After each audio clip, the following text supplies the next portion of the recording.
আজরাইল সালাতু ওয়াস সালাম সবাই পিছনে হাত পাইতে অপেক্ষায় আছে। আমার মালিক যখন বলবে আজরাইল ধর, ওই অবস্থায় যদি থাবা মাইরে বসে বাজান, তখন তুমি দেখতে পারবা তুমি আসলে অমুক টমুক সমুক না খোদা না খাস্তা জাহান্নামের একজন কয়েদি। এই জন্য আমার বাজানদেরকে বলবা, যেই মামলার তদবির নাই তার কিন্তু খালাস নাই। এই জন্য আল্লাহর ইতিহাস পড়লে দেখবেন, আমার দাদাজান রহমাতুল্লাহি আলাইহি কথা শুনছি বাজান, ইন্তেকালের আগে আগে চোখের উপরে বৈশা পাশেই কবরস্থান, তাকাইয়া তাকাইয়া পোলাপানের মতো আউ আউ করিয়া চিল্লাইয়া কান্দে, দুই চোখ দেয়া বাইয়া বাইয়া টপ টপ কইরা পানি পড়ে। আর মালিকের দিকে ফিরা করুণ সুরে ডাক দেয়, আর করুণ সুরে ডাক দিয়া বলে, ওরে আমার মালিক, ওরে আমার মাহবুব, তুমি যদি আমাকে কবরে মাপ না করো, ওই অন্ধকার কবরে আমি একা কেমনে থাকবো? ওই কবরও তো কেউ নাই, কবরও তো বালিশ নাই, বিছানাও নাই, বাতিও নাই, কবরের সাথীও নাই। ওই কবর কেমন হবে? আল্লাহ রাসূল সাল্লাল্লাহু আলাইহি ওয়াসাল্লাম বলেন, কবর তোমাকে আমাকে ডাক দেয়। আল্লাহ রাসূল বলেন, তোদেরকে ডাক দেয় কি কইয়া? আব্দুল করিম, হে রেজাউল করিম, হে রহিমা খাতুন, আনা বাইতুল ওয়াহদা, আনা বাইতুল জুলমা, আনা বাইতুল জুল, আমি একা একির ঘর, ওই কবরের ভিতরে একা কেমনে থাকবা? বাজার, ওই কবরে যদি আমার মালিক আপন না হয়, ওই কবরে তোমার আমার উপায় নাই, হাসুরে উপায় নাই, মিজান পৌঁছাতের উপায় নাই। ওই কবরের চিন্তায় আল্লাহর ওদের ইতিহাস পড়লে দেখবো, আমাদের এই তরিকার মুরব্বী রশিদ আহমদ গঙ্গী রহমাতুল্লাহ আলাইহি, তিনি কানতে কানতে বুড়া বয়সে অন্ধ হইয়া গেছিল। এ আমার মালিক, তুমি যে জাহান্নামের ঘোষণা দিছ রে মালিক, আরে তোমার হাবিব যে জাহান্নামের বিবরণ দিছে, ওই এক সেকেন্ডের আযাব সহ্য করার দুনিয়ার কোন মানুষের নাই। এ আমার মালিক, দয়াময় করে তুমি আমাকে মাফ কইরা দাও। আব্বাজান রহমাতুল্লাহি আলাইহিকে দেখছি, সুবহানাল্লাহ, শাইখুল হাদিস আজিজুল হক সাহেব রহমাতুল্লাহি আলাইহি, তিনি বরিশাল মাহমুদিয়া মাদ্রাসা, সেখানে একটা মিটিং ছিল, সেই মিটিংয়ে তিনিও গেছিলেন। আব্বাজান রহমাতুল্লাহি আলাইহি তিনিও গেছিলেন। হুজুর যাই আগে পুচ্ছিলেন, আর আব্বাজান একটু পরে গেছিলেন। যখন আব্বাজান গেছেন, শাইখুল হাদিস হুজুর রহমাতুল্লাহি আলাইহি, তিনি তো আব্বাজানের ওস্তাদ, কথা ঠিক না? যখন শুনছেন ফজলুল করিম আসছে, হুজুর জায়গার থেকে উঠিয়া দরজার সামনে চলে গেছে আব্বাকে অভ্যর্থনা জানাবো। ছাত্র এখন আব্বাজান রহমাতুল্লাহি আলাইহি একেবারে লজ্জায় অস্থির। আব্বাজান বলতে, হুজুর আপনি এরকম করলে আমি শরম পাই না। তখন হুজুর বলতেছে, বাবা ফজলুল করিম, শোনো, আমরা হইলাম গোলাপ ফুল গাছ, আমরা কি, আর তুমি হইলা গোলাপ ফুল। এই গোলাপ ফুল গাছের মধ্যে কাটা ভরা না? কাটা কাটা ভরা না? আচ্ছা, গোলাপ ফুল গাছের কাছে কেউ যাইতে চায়? কিন্তু আর এত এই আদর, ওর এত যত্ন, কারণ কি? ওই কাটাযুক্ত গাছ থেকে এমন এক ফুল বের করে, যেই ফুলের জন্য সব পাগল, যার ঘেরানে সব মুগ্ধ। হুজুর বলতেছেন, বাবা ফজলুল করিম, আমরা হলাম গোলাপ ফুল গাছ, আমাদের ভিতর থেকে তোমার মতো ফজলুল করিম একটা গোলাপ ফুল বের করতে পারছি, তাই তোমাদের কারণে আমাদের সম্মান। তা তোমাকে আমরা সম্মান আদর করবো না কেন? কি বুঝলে? ওস্তাদ ছাত্রের উপরে কেমন খুশি, কেমন খুশি। হ্যাঁ, দাদা রহমাতুল্লাহি আলাইহি বয়ানে শুনছি, বলতেছিলেন একদিন বয়ানের মধ্যে, আমি ক্যাসেটে শুনছি যে মেয়ারা, তখন দাদা ওই লোকজনকে বলতে মেয়ারা, মেয়ারা শোনেন, আমি আপনার তাম দুনিয়ার মানুষের জন্য যত দোয়া করি, আমার ফজলাল করিম, আব্বাজানকে বলতেন ফজলাল করিম, আমার ফজলাল করিমের জন্য আমি তার চেয়ে বেশি দোয়া করি। বাপ সন্তানের উপরে কি আসতে কয় খুশি, ওস্তাদ বাপ পাড়াপড়শি, তাইলে আল্লাহর রহমত ওইভাবে আসবে। কথা ঠিক কিনা? এই জন্য বেয়াদব মাহরুম গাস্তাজ ফজলে রব, যে নাকি বেয়াদব হয় আল্লাহর রহমত থেকে বঞ্চিত হয়। কথা ঠিক কিনা? শোনেন, তাদের আদব ছিল কেমনে, কেমন, এই আবু বকর সিদ্দিক রাদিয়াল্লাহু তাআলা আনহুর কথা বলতেছিলাম, কেমনে কথা মানে শোনেন। কি আল্লাহ রাসূল সাল্লাল্লাহু আলাইহি ওয়াসাল্লাম বলতেছেন, আবু বকর তুমি প্রস্তুত থাকিও, হিজরতের হুকুম আসতে পারে। কিসের হুকুম? প্রায় 6 মাস আগে বলছে। কয় মাস? 6 মাস। যখন হিজরতের হুকুম হয়েছে, গভীর রাত, আল্লাহ রাসূল সাল্লাল্লাহু আলাইহি ওয়াসাল্লাম আবু বকর সিদ্দিক রাদিয়াল্লাহু তাআলা আনহু তার ঘরের দরজায় যাইয়া একটু টোকা দিয়ে বলতেছেন, আবু বকর। কি ডাকতেছে? বলার সঙ্গে সঙ্গে ভিতর থেকে দরজা টাস করে খুলে দিয়েছে। মুহূর্তও দেরি না, মুহূর্ত। আল্লাহ রাসূল সাল্লাল্লাহু আলাইহি ওয়াসাল্লাম বলেন, আবু বকর তুমি এত তাড়াতাড়ি দরজা কিভাবে খুললা? তখন আবু বকর সিদ্দিক রাদিয়াল্লাহু তাআলা আনহু বলেন, হে আল্লাহর রাসূল, আপনি যেদিন বলছেন আবু বকর তুমি প্রস্তুত থাকিও, হিজরতের হুকুম আসতে পারে, হে আল্লাহর রাসূল, সেদিন থেকে আমি রাত্রে বিছানায় পিঠ লাগাই আর ঘুমাই না। কারণ সরদারে দোজাহান আমার বাড়ি দরজায় আসবে, আর আমি যদি ঘুমাইয়া থাকি তাহলে আল্লাহর হাবিব দাঁড়াই থেকে কষ্ট করবে, তাহলে আমি কিভাবে তার কষ্ট সহ্য করব? এই জন্যে আমি সারা রাত্র ঘুমাই নাই, এমনকি আমি ঘরের দরজার খিলও আটকাই নেই। কেন? আল্লাহ রাসূল সাল্লাল্লাহু আলাইহি ওয়াসাল্লাম যখন ডাক দেবেন আবু বকর, তখন আমি খিল খুইলা দরজা খুলতে দেরি হবে, এই জন্য দেরি না হয়, আল্লাহ রাসূলের কষ্ট হবে, এই জন্য আমি পিছনে ঠেক লাগাই দাঁড়াই রইছি, কখন এসে ডাক দেবে দরজা খুলে দেব। এর নাম হইল আদব। আর সেইভাবে তো আল্লাহ বরকত দান করছে। কথা ঠিক কিনা? কথা ঠিক কিনা? এই জন্য আমার ভাইদেরকে বলবো, পর্দা আলে মা বোনরা যারা শুনতেছেন, আগের যুগে তো আলহামদুলিল্লাহ 100 মানুষই যখন সহি তরিকায় এই আল্লাহর খাস বান্দাদের সংস্পর্শে গেছে, 100 জন মানুষ কামিয়ে বসে।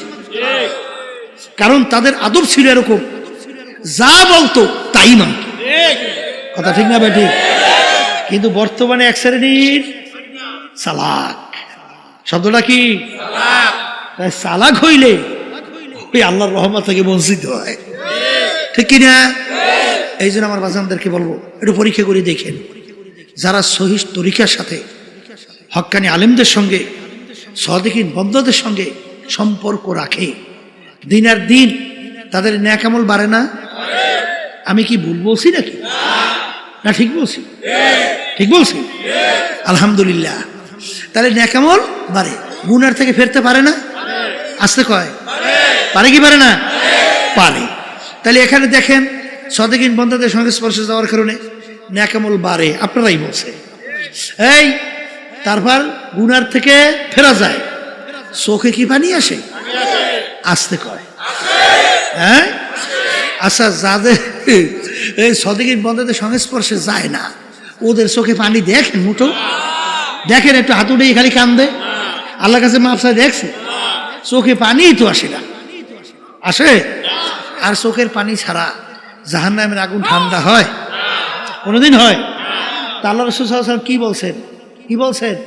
মান বাকা মিন খাশিয়াতিল্লাহ হারামাল্লাহু তিলকাল আইনা আলান নার, যেই চক্ষু মাওলার ভয় কাঁদবে ওই চক্ষুর জন্য জাহান্নামের আগুন হারাম হইয়া যাবে।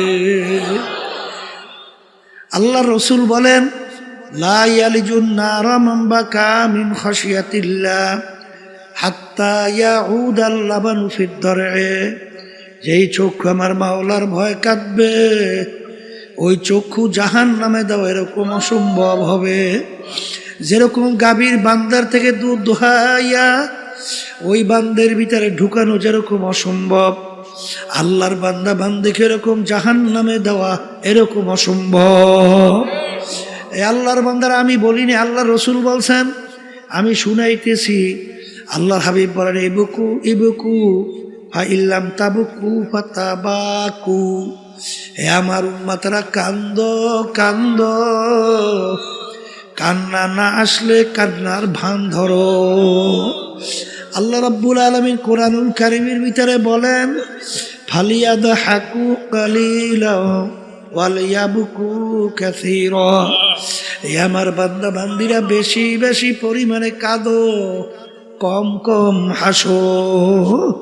কিয়ামতের ময়দান জাহান্নাম ফেরেশতারা ধইরা রাখতে পারে না।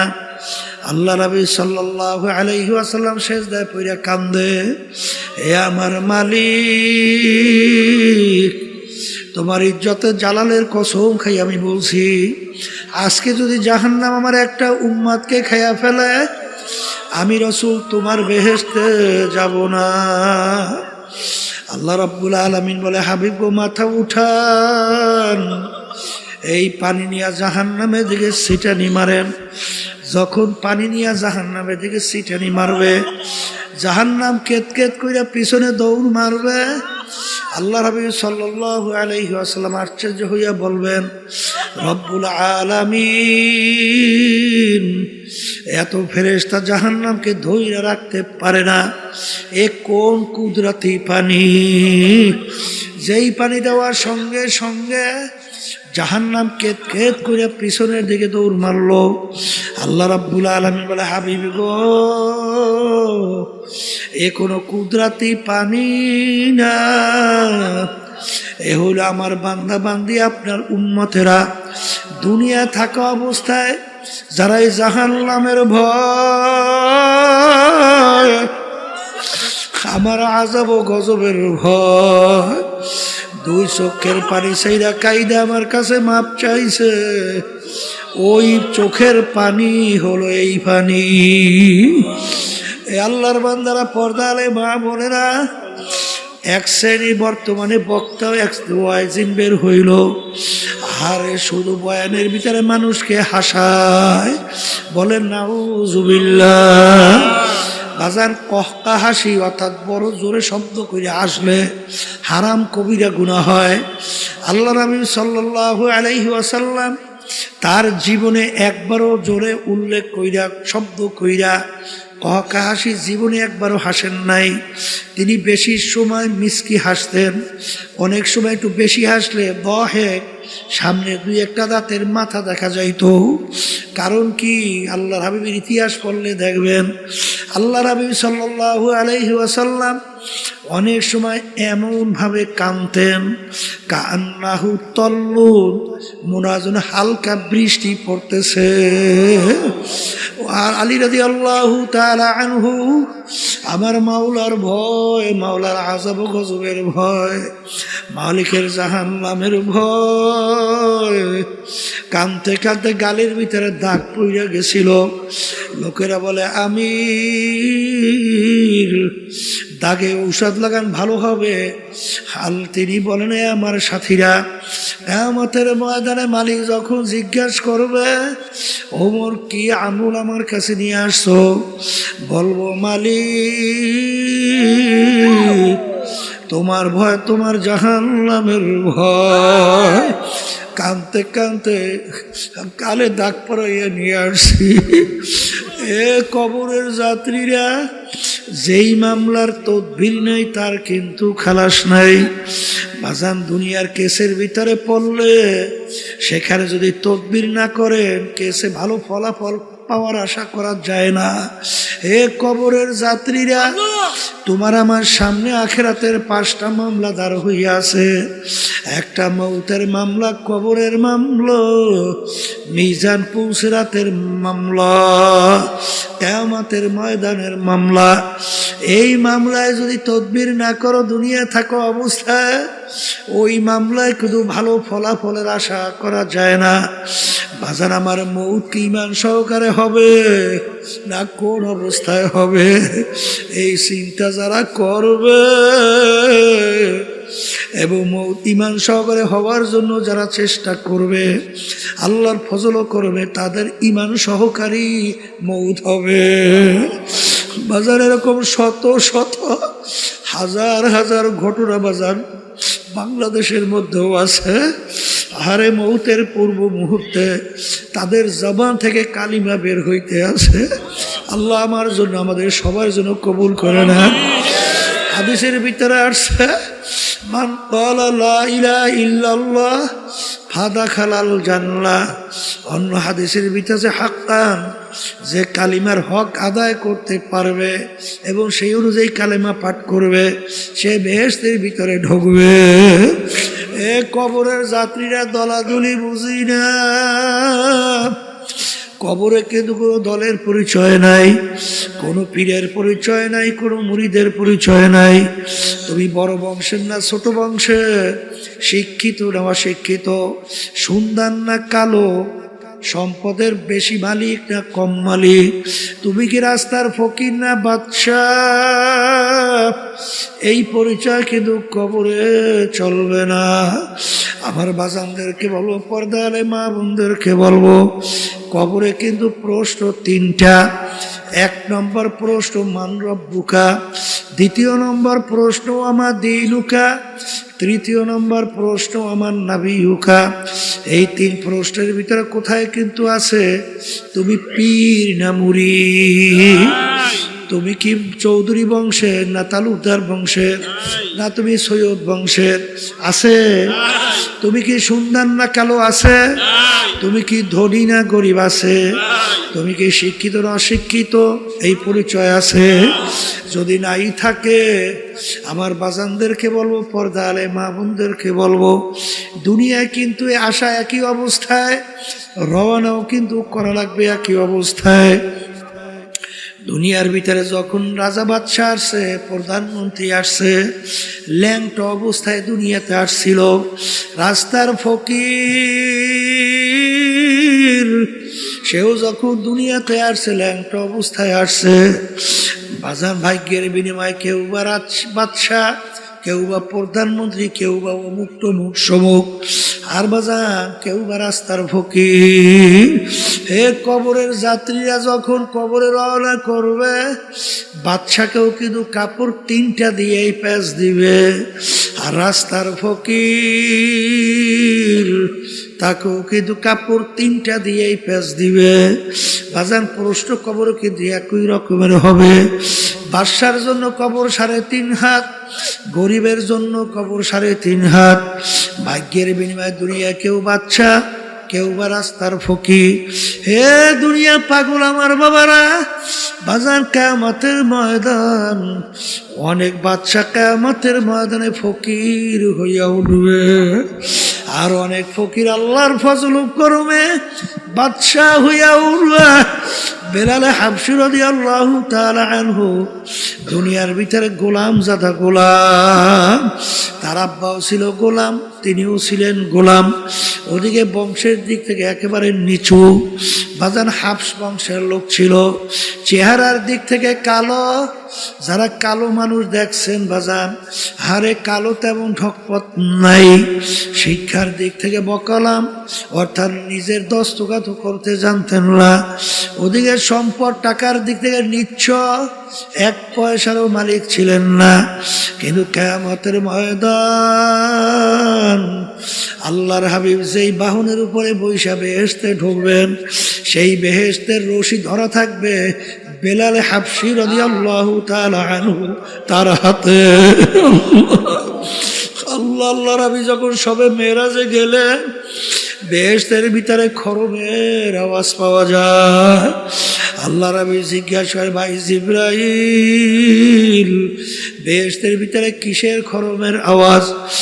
আল্লাহ জিবরাইল সাল্লাল্লাহু আলাইহি সাল্লাম বলে, আল্লাহর রাসূল, আপনার বেলালের খরমের আওয়াজ শোনা যায়।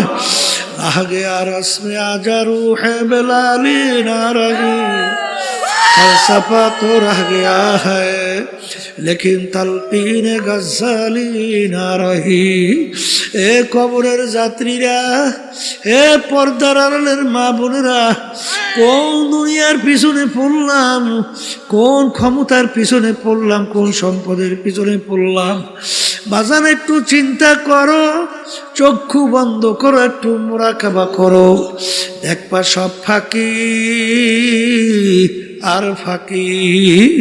আমার আব্বাজান রহমাতুল্লাহি আলাইহি উদাহরণ দিয়া বললেন, ডাকাতের দলের সর্দার, ডাকাতের দলের সর্দারের কত পাওয়ার। বাজানোর দলীয় লোক অন্যায় করে অনেক সময় গুলি কইরা মাইরা ফেলায়, কত ধরনের মারে অত্যাচার করে শাস্তি দেয়। ওর মাতুকবাড়ি সর্দারি কতক্ষণ? পুলিশের হাতে অ্যারেস্ট হওয়ার এক পর্যন্ত। যখন পুলিশের হাতে অ্যারেস্ট হইয়া যাবে, বুট দিয়া যখন ওকে পারাবে, হাড্ডি গুড্ডি ভাঙবে, কোথায় যাবে ওর সর্দারগিরি, কোথায় যাইবে ওর সারগিরি? এ কবরের যাত্রীরা, আজকে দুনিয়ার ভিতরে অনেকে পরিচয় দেয়, আমি পীর, আমি চেয়ারম্যান, আমি মেম্বার, আমি এমপি, আমি মিনিস্টার, আমি এত সম্পদ, এত টাকার মালিক, আমি শত হাজার কোটি টাকার মালিক, আমি অমুক বংশের অমুক শিক্ষিত, অমুক পাণ্ডিত, আমি অমুক টমুক সমুক। এই পরিচয় কয়দিন, যে কয়দিন চক্ষু দুনিয়াতে খোলা থাকবে। আজরাইল সালাতু ওয়াস সালাম সবাই পিছনে হাত পাইতে অপেক্ষা আছে। আবার মালিক যখন বলবে আজরাইল ধর, ওই অবস্থায় যদি থাবা মাইরে বসে বাজান, তখন তুমি দেখতে পারবা তুমি আসলে অমুক টমুক সমুক না, খোদা না খাস্তা জাহান্নামের একজন কয়েদি। এই জন্য আমার বাজানদেরকে বলবা, যেই মামলার তদবির নাই তার কিন্তু খালাস নাই। এই জন্য আল্লাহর ইতিহাস পড়লে দেখবেন, আমার দাদাজান রহমাতুল্লাহি আলাইহি কথা শুনছি বাজান, ইন্তেকালের আগে আগে চোখের উপরে বৈশাল, পাশেই কবরস্থান, তাকাইয়া তাকাইয়া পোলাপানের মতো আউ আউ করিয়া চিল্লাইয়া কান্দে, দুই চোখ দেয়া বাইয়া বাইয়া টপ টপ কইরা পানি পড়ে। আর মালিকের দিকে ফিরা করুণ সুরে ডাক দেয়, আর করুণ সুরে ডাক দিয়া বলে, ওরে আমার মালিক, ওরে আমার মাহবুব, তুমি যদি আমাকে কবরে মাপ না করো, ওই অন্ধকার কবরে আমি একা কেমনে থাকবো? ওই কবরে তো কেউ নাই, কবরে তো বালিশ নাই, বিছানাও নাই, বাতিও নাই, কবরের সাথীও নাই। ওই কবর কেমন হবে? আল্লাহ রাসূল সাল্লাল্লাহু আলাইহি ওয়াসাল্লাম বলেন, কবর তোমাকে আমাকে ডাক দেয়। আল্লাহ রাসূল বলেন, তোদেরকে ডাক দেয় কি কইয়া? আব্দুল করিম, হে রেজাউল করিম, হে রহিমা খাতুন, আনা বাইতুল ওয়াহদা, আনা বাইতুল জুলমা, আনা বাইতুল জুর, আমি একাকির ঘর, ওই কবরের ভিতরে একা কেমনে থাকবা? বাজার, ওই কবরে যদি আমার মালিক আপন না হয়, ওই কবরে তোমার আমার উপায় নাই, হাসুরে উপায় নাই, মিজান পৌঁছাতের উপায় নাই। ওই কবরের চিন্তা আল্লাহর ওদের ইতিহাস পড়লে দেখবো, আমাদের এই তরিকার মুরব্বী রশিদ আহমদ গঙ্গী রহমাতুল্লাহ আলাইহি, তিনি কানতে কানতে বুড়া বয়সে অন্ধ হইয়া গেছিল। এ আমার মালিক, তুমি যে জাহান্নামের ঘোষণা দিছো রে মালিক, আরে তোমার হাবিব যে জাহান্নামের বিবরণ দিছে, ওই 1 সেকেন্ডের আযাব সহ্য করার দুনিয়ার কোন মানুষের নাই। এ আমার মালিক, দয়া মায়া করে তুমি আমাকে মাফ কইরা দাও। কামতে কামতে বাজান বুড়া বয়সে অন্ধ হয়ে গেছিল। লোকেরা বলে হুজুর অপারেশন করেন চক্ষু ভালো হবে। তিনি বলেন সাথীরা, কিয়ামতের ময়দানে যখন আমি উঠব, অন্ধ অবস্থায় উঠতে চাই, মালিক যেন আমার কাছে কোনো প্রশ্ন না করে।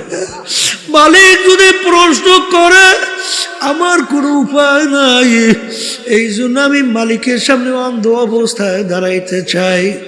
যেই মামলার তদবির নাই, ওই মামলারও কিন্তু খালাস নাই। এই দুনিয়ার পাগল আমার বাবারা, পর্দার আড়ালের মা বোনেরা, আজকে দুনিয়া চিনছ, দুনিয়ার সম্পদ টাকা পয়সা চিনছ, সম্মান চিনছ, এই জন্য দুনিয়া কামাই করার জন্য রাত দিন অনেক সময় নষ্ট করো, কিন্তু আখিরাতের পরিচয় পাও নাই, আল্লাহর পরিচয় পাও নাই, বেহেশত ও জাহান্নামের পরিচয় পাও নাই। এই জন্য জাহান্নাম থেকে বাঁচার জন্য, বেহেশতে যাওয়ার জন্য চেষ্টা চিন্তাও নাই। কিন্তু মনে রাখো, যেই মামলার চেষ্টা তদবির নাই, ওই মামলারও কিন্তু খালাস নাই। এই জন্য আমার বাজানদেরকে বলবো, পর্দারে মা বোনদেরকে বলবো, বাজান দুনিয়ার যে কোনো কাজের ভিতরে নির্ধারিত সময় থাকে, তারিখ দেওয়া থাকে। তোমার আমার মৌতের কোনো তারিখও নাই, নির্ধারিত কোনো সময়ও নাই। কখন কোন সময় কিভাবে কে রওনা করব। আমার মালিক যখন মাহফিলে নিয়ে আসছে, মালিক বড় দয়ার মালিক, মালিক বড় মায়ার মালিক। যদি 2 চোখের পানি ছাইরা দেলটাকে ভাইঙ্গা যদি মালিককে ডাক দিতে পারো, আমার মালিক তোমার আমার জীবনের সব গুনাহ মাফ কইরা দিবেন। আল্লাহুম্মা আমিন। এ ঘরের মেয়ে লোকেরা হাত উঠাও, গুনার কথা মনে করো, 2 চোখের পানি ফালাও, মালিকের দরবারে কান্দো আর মাপ চাও। যদি কান্না না আসে, মনকে বুঝাও, ওরে মন, একদিনে ঘরের দরজা দিয়া নতুন বউ হয়ে উঠছিল রে মন। কত মেয়ে লোকে শরবত খাওয়াইলো, কত মেয়ে লোকে বাতাস করলো, আবার এমন একটা দিন আসবে, এই ঘরের দরজা দিয়া মরা লাশ হইয়া বের হবা। ছেলে কানবে মামা করে, মেয়ে কানবে মামা করে, জবাব তো আর দিবা না। এ আল্লাহ, আপনি একটু এই মাঠের দিকে চাইয়া দেখেন, আপনার বন্দারা কিভাবে কান্দে। মালিক আমাদের ছেলেও মরে নাই, মেয়েও মরে নাই, গুনাহ করে বসছি রে, মাফ করে দেন গো মাওলা, মাফ করে দা। এ আল্লাহর বান্দারা জোর করিয়া কান্দে, জোর করিয়া কান্দে। সন্তান মারা গেলে চোখে পানি আসে, সম্পদ নষ্ট হয়ে গেলে চোখের ভিতরে পানি আসে। তোমার আমার গুনার কারণে যে জাহান্নামের আগুন জ্বলছে, ওই জাহান্নামের আগুন চোখের পানি ছাড়া ঠান্ডা হবে না। এ আল্লাহ, যাদের উসিলায় মাহফিল হইল, চেষ্টা খাটনি সাহায্য করলো, আমরা যারা মাহফিলে উপস্থিত হইয়া গেলাম, আমাদের সবাই উপরে খাস মেহেরবানি নাজিল করেন আল্লাহ। হে আল্লাহ, আল্লাহ, আল্লাহ, বিশেষ করে আমাদের আম্মা আব্বা দাদা দাদু নানা নানু আত্মীয় স্বজন, আমাদের অনেকের স্ত্রীরা, অনেকের স্বামীরা, অনেকের ছেলে সন্তানেরা অন্ধকার কবরে শুয়ে রয়েছে। আল্লাহ দয়া মায়া করে তাদের কবরকে বেহেশতের বাগান বানাইয়া দেন। আল্লাহ তামাম দুনিয়া যত মুমিন মুমিনা তারা কবরে শুয়ে রয়েছে সবার কবরকে বেহেশতের বাগান বানান। আল্লাহ এই মাদ্রাসাকে সহিভাবে কিয়ামত পর্যন্ত কবুল করে নেন। প্রয়োজনকে গায়েবে খাজানা দ্বারা পুরা করে দেন। সুবহান রাব্বিকা রাব্বিল ইজ্জাতি আম্মা ইয়াসিফুন ওয়া সালামুন আলাল মুরসালিন আলহামদুলিল্লাহি রাব্বিল আলামিন।